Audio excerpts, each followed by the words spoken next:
Assalamualaikum warahmatullahi wabarakatuh. Oke, sebelumnya perkenalkan kita dari kelompok 4. Di sini kita akan mempresentasikan proposal usaha kami.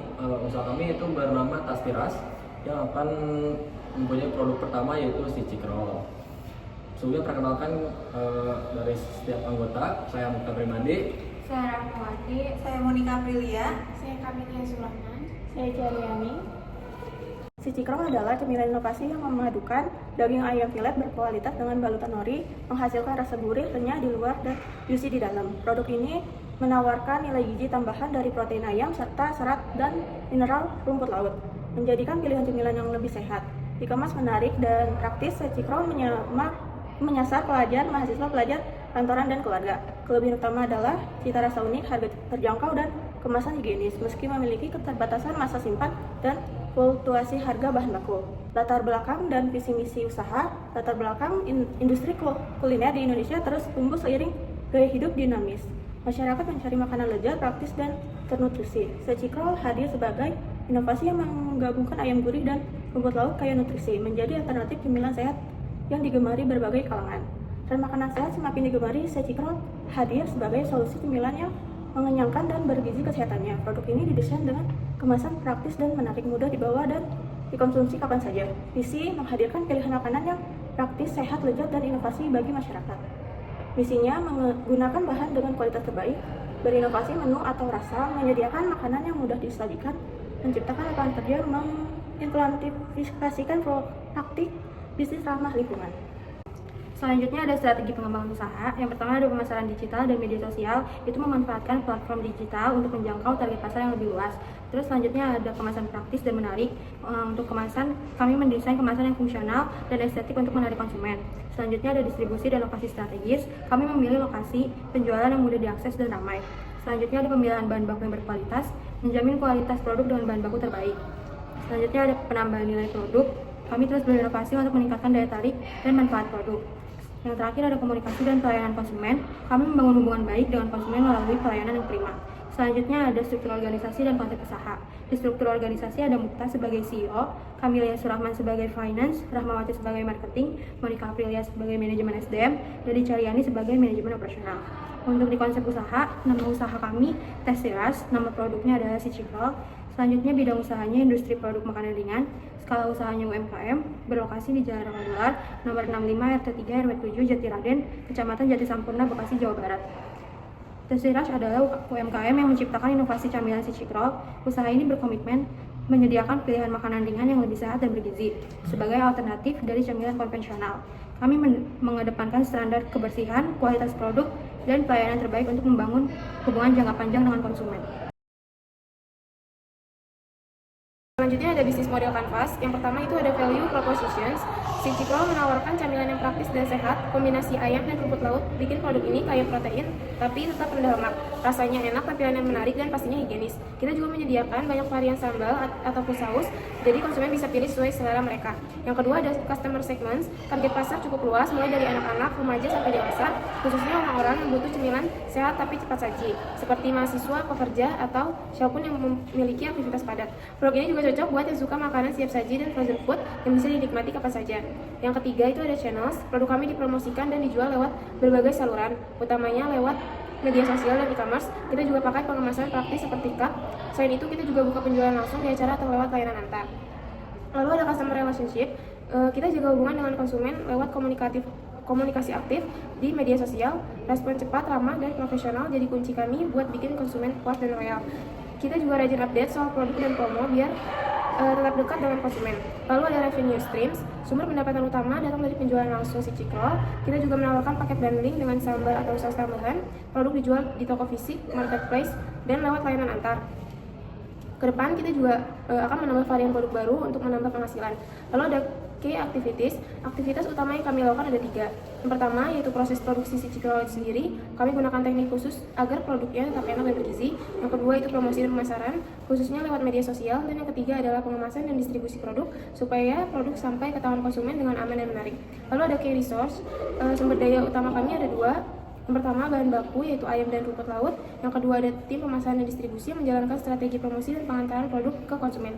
Lalu ada key partners. Untuk bisa memproduksi si Cikro, kami butuh bekerja sama dengan beberapa pihak penting. Yang pertama, ada supplier bahan baku seperti peternak ayam dan produsen rumput laut, terutama yang hasil produksinya ramah lingkungan. Lalu ada juga distributor dan grosir yang membantu proses distribusi dan pengelolaan produk. Selain itu, platform digital juga jadi partner penting karena kita mengandalkan media online untuk promosi dan penjualan. Yang terakhir ada cost struktur. Pengeluaran terbesar ada 4, yaitu biaya bahan baku seperti ayam dan rumput laut, biaya produksi, promosi di media sosial, dan biaya pengemasan serta distribusi. Kemudian saya akan membacakan analisis SWOT-nya. Yang pertama ada strength atau kekuatan, yaitu memiliki cita rasa unik khas Korea, tekstur renyah dan menarik dan bahan sederhana dan mudah dibuat.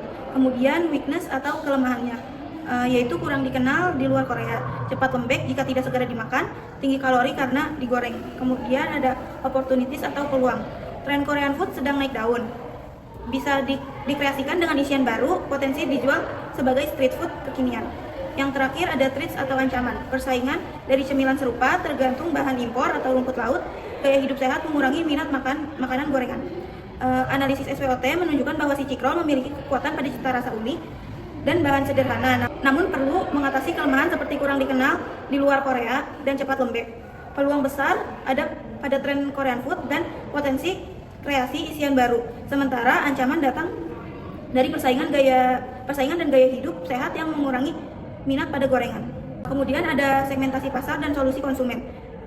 Yang pertama, karakteristik calon konsumen secara geografis terletak di perkotaan, akses mudah ke pusat perbelanjaan, sekolah, dan perguruan tinggi. Secara demografis, usia 15-35 tahun seperti pelajar, mahasiswa, pekerja kantoran. Dominan perempuan, namun laki-laki juga termasuk pendapatan menengah. Secara psikografis, peduli kesehatan, suka mencoba produk baru, mengutamakan kemudahan dan kepraktisan. Secara perilaku, membeli camilan saat istirahat atau perjalanan, mengandalkan media sosial atau aplikasi pesan antar, loyal terhadap kualitas dan pelayanan cepat. Masalah calon konsumen dan solusi tas tiras. Kekhawatiran camilan kurang sehat, camilan berkualitas, kaya protein, serat, dan mineral. Sulit mencari camilan enak dan bernutrisi. Produk inovatif, gurih, gizi tinggi, praktis, dan lezat. Kesulitan mendapatkan camilan higienis, praktis, dan menarik. Kemasan higienis, desain menarik, pemasaran via media sosial, dan pesan antar. Oke, di sini saya Muka sebagai CEO. Di sini saya akan menjelaskan untuk aspek keuangannya. Yang bisa dilihat di sini sudah terlihat diawali oleh pemodal usaha. Jadi di sini terbagi dalam belanja bahan baku, bisa dilihat totalnya itu adalah 2.585.000. Lalu yang poin B ada biaya produksi, totalnya 6 juta. Lalu yang poin C biaya lain 5.800.000. Jadi total untuk usaha kami dalam periode 1 bulan itu 14.385.000. Lanjut ada asumsi keuangan. Di sini HPP per hari dan per bulan. Jadi target kita 50 pieces per hari, yang HPP-nya itu 4.000.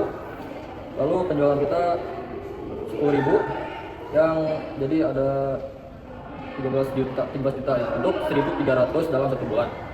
Lalu kita ada perawatan 1 tahun itu 20% dari biaya produksi sekitar 6 juta, jadi 1.200.000. Lanjut lagi ada biaya per bulan. Biaya per bulan kita pertama ada sewa tempat 500.000, ada listrik dan gas 500.000, gaji karyawan 3 orang 4.500, promosi brand 500.000, dan internet 250.000, totalnya 6.250.000. Lalu di sini ada proyeksi keuangan dalam 1 tahun 12 bulan. Di bulan pertama kita target penjualan itu 1.313 juta, HPP-nya 5.200. Lalu ketemu laba kotor 7.800. Dipotong biaya operasional 6.250. Lalu ketemu laba bersih 1.550.000. Di bulan kedua Februari kita ada kenaikan 10% untuk HPP-nya untuk penjualan. Sehingga kita bisa memberikan laba bersih yang ada kenaikan sebesar 2.330.000. Pokoknya setiap bulannya kita akan ada kenaikan 10% per bulan. Sampai di bulan Desember kita ada 16 juta sekian. Lalu untuk tahun pertama kita ada laba bersihnya 91 juta sekian. Lalu untuk proyeksi 3 tahun, di tahun pertama kita mendapat penjualan 277, HPP-nya sekian, lalu pengeluaran sekian, laba bersihnya di 90 juta sekian. Tahun kedua 2026 laba bersih kita 107 juta, 2027 125 juta, yang ditotalkan 320. Lalu untuk proyeksi 5 tahunnya sama, kenaikan 10% per bulan, yang ditotalkan itu 974 juta sekian, yang hampir mencapai 1 M. Sekian pemaparan dari kelompok kami, kurang lebihnya mohon maaf. Wassalamualaikum warahmatullahi wabarakatuh.